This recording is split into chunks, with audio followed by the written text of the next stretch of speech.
అన్నాడు. మనం అందరం బానిసలం, ఆయన ఒక్కడే రాజు, రారాజు.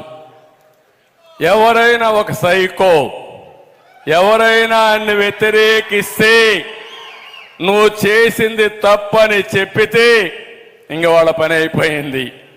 అదే అయ్యింది పాపం ఆనం రామనారాయణ రెడ్డి గారు. మనం చేసే విధానం తప్పు, కరెక్ట్ కాదని ఒక మాట అన్నాడు. అప్పటి నుంచి ఆ నియోజకవర్గంలో ఆయనకి ఏ పనులు చేయలేదు, మీటింగ్లు కూడా పిలవలేదు. ఈరోజు మన కోటమిరెడ్డి శ్రీధర్ రెడ్డి గారు, సార్ మీరు చేసేది కరెక్ట్ కాదు, పనులు కరెక్ట్ కాదని ఒక మాట అంటే వేధించి వేధించి వెంటాడితే నువ్వేం చేస్తావో చెయ్యి, దానికంటే బలంగా తయారవుతానని కోటమిరెడ్డి శ్రీధర్ రెడ్డి సవాలుగా ముందుకు పోయాడు. అదే మాదిరిగా చంద్రశేఖర్ రెడ్డి గారు, మేకపాటి, ఈ కుటుంబాలను మీరు చూస్తే రాజకీయాల్లోనే ఒక గౌరవం కోసం వచ్చిన వ్యక్తులు. చంద్రశేఖర్ రెడ్డి గారిని మీరు చూసినప్పుడు 4 సార్లు ఎమ్మెల్యే అయ్యాడు. వీళ్ళకందరికంటూ ప్రభుత్వాలు ఏమైనా పార్టీలు ఏమైనా ఒక ప్రత్యేకత ఉంటుంది. అలాంటి ప్రత్యేకత ఉండే ఈ కుటుంబాల పట్ల, ఈ వ్యక్తుల పట్ల ఈ నాయకుడు ఎవరైతే ఉన్నాడో ఈ జగన్మోహన్ రెడ్డి అవలంబించిన తీరు చూస్తే చాలా బాధ. అందుకే నేను ఒకటి హామీ ఇస్తున్నా, 40 ఏళ్ళు 45 ఏళ్లుగా తెలుగుదేశం పార్టీని చూశారు. వ్యక్తుల్ని గౌరవిస్తాం, ప్రజాస్వామ్యాన్ని గౌరవిస్తాం, ప్రజాసేవకు అంకితమైన భావంతో ఎవరొచ్చినా వారిని సగౌరవంగా ఆహ్వానించే బాధ్యత తెలుగుదేశం పార్టీ తీసుకుంటుందని మరొక్కసారి మీకు అందరికీ తెలియజేస్తున్నా. అందుకే ఈరోజు వీళ్ళందరికీ మనస్ఫూర్తిగా స్వాగతం పలుకుతూ నేను ఒకటే మీ అందరినీ కోరుతున్నాను, అహంకారంతో ఇష్టానుసారంగా ఈ రాష్ట్రాన్ని విధ్వంసం చేసి రాష్ట్రాన్ని పూర్తిగా నాశనం చేసిన వ్యక్తిని ఇంటికి పంపించవలసిన బాధ్యత మన అందరిపైన ఉంది. ఇది నా ఒక్కడి కోసరం కాదు, నాకో జనసేన కోసరం కాదు, పవన్ కళ్యాణ్ గారి కోసరం కాదు, లేకపోతే వేమిరెడ్డి ప్రభాకర్ రెడ్డి గారి కోసమే కాదు, లేకపోతే చంద్రమోహన్ రెడ్డి గారి కోసమే కాదు, 5 కోట్ల రాష్ట్ర ప్రజానీకం కోసరం, భావితరాల భవిష్యత్తు కోసరం, పుట్టబోయే బిడ్డల కోసరం మీరందరూ ఆలోచించాల్సిన అవసరం ఉంది. ఇది మీ అందరి బాధ్యత. ఎందుకు నేను అడుగుతున్నానంటే ఈ మాట, మనం శాశ్వతం కాదు, సమాజం శాశ్వతం, రాష్ట్రం శాశ్వతం. రాష్ట్రం అంటే మట్టి కాదు, రాష్ట్రం అంటే మనుషులు. అలాంటి ఇంగిత జ్ఞానం లేని వ్యక్తి ముఖ్యమంత్రిగా ఉండి ఇష్టానుసారంగా చేస్తా ఉంటే ఆయన విధానం నచ్చక వాళ్ళ నేతలే పార్టీకి బై బై అంటున్నారు. కార్యకర్తలు బారిపోయే పరిస్థితికి వచ్చారు, తిరుగుబాటు చేసే పరిస్థితికి వచ్చారు. అటు ప్రజలు, ఇటు సొంత పార్టీ నేతలు తిరుగుబాటుతో జగన్కి భంగపాటు తప్పదు. ఎవ్వరికి అనుమానం అవసరంలా 1000% చెప్తున్నా, రాబోయేది తెలుగుదేశం జనసేన ప్రభుత్వమే, దాంట్లో అనుమానమే లేదు. ఇప్పుడు జరిగేటన్నీ ఒక నాటకం. జగన్ మాటలు చూస్తుంటే అతని మాటలన్నీ ఒక బూటకం, నవ్వుతూ గొంతు కోసే రకం. మీరు అవన్నీ మీరు చూస్తే చాలా బాధేస్తుంది. మా తమ్ముళ్ళు చెప్తున్నారు, ప్రపంచంలో ఎక్కడ కూడా ఒక ముఖ్యమంత్రిని సైకో అని ముద్దుగా పిలిచిన సందర్భమే లేదు. ముద్దుగా కూడా కాదు, భయంతో కూడా పిలుస్తున్నారు.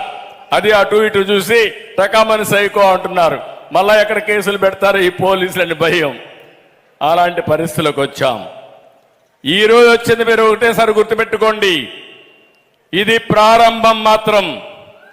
ఎన్నికల నోటిఫికేషన్ వస్తానే ఉధృతమైన తిరుగుబాటు వస్తుంది. వైఎస్ఆర్ కాంగ్రెస్ నాయకుడనే అవార్డు రోడ్డు మీద తిరగాలన్నా భయపడే రోజు తొందరలోనే వస్తుంది.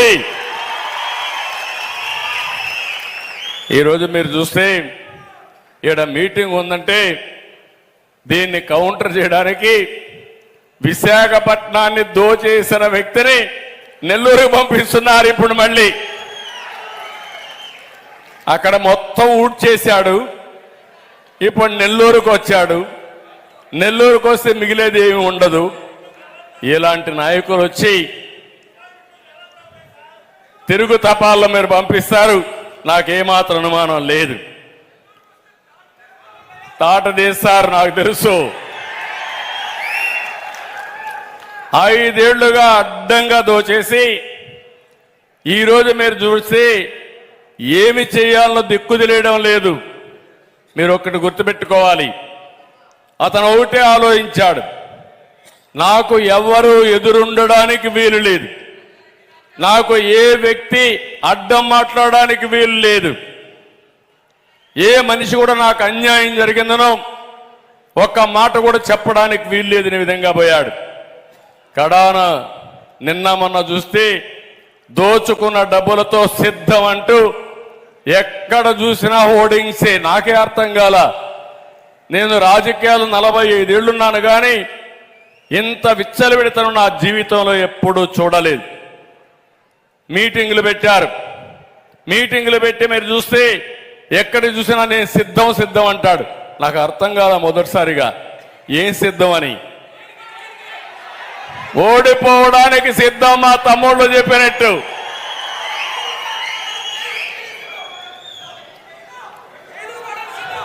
ఈరోజు మీరు చూశారు 175 గెలుస్తా ఉంటున్నాడు. 85 మంది ఎమ్మెల్యేలు మార్చాడు. ఇప్పుడు ఆ లిస్ట్ అర్థం కాకుండా కిందన పైన ఎక్సర్సైజ్ చేస్తున్నాడు. గందరగోళంలో పడిపోయాడు. ఎవడెక్కడ పోటీ చేస్తారో ఎవరెక్కడ పారిపోతారో ఆయనకే తెలియదు.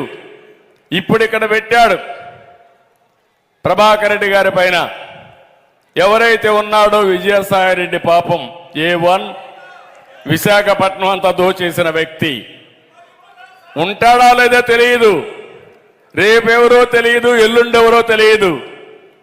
అందుకే మీరు చూస్తే ఎక్కడికక్కడ ఇక్కడే ఒక నాయకుడు ఉన్నాడు. మొన్నటి వరకు ఎగిరిగిరి పడ్డాడు ఇక్కడ నెల్లూరు నడివీధుల్లో. అవునా కాదా అని మిమ్మల్ని అడుగుతున్నా. ఆయన మంత్రిగా ఉన్నప్పుడు ఒంటి మీద బట్టలు కూడా ఆగలేదు, కన్ను మిన్ను కానరాలేదు. మన కర్మ, ఆయన కూడా మంత్రి అయిపోయాడు.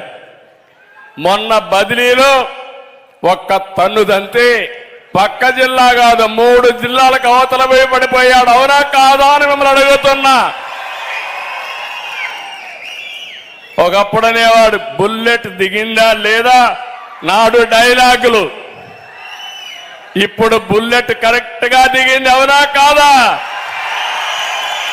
రేపు దిగుతుంది. పల్నాడులో బుల్లెట్ కరెక్ట్ గా దిగి మళ్ళీ తిరుగు తపాలలో ఎక్కడికి వస్తాడు? ఎక్కడికి వస్తాడు? చెన్నై పోతాడు. అంటే ఈ రోజు ఉంది, రేపు ఉంది, ఎల్లుండుంది. ఖబర్దార్, జాగ్రత్తగా ఉండమని వైఎస్ఆర్ నాయకుల్ని హెచ్చరిస్తున్నా.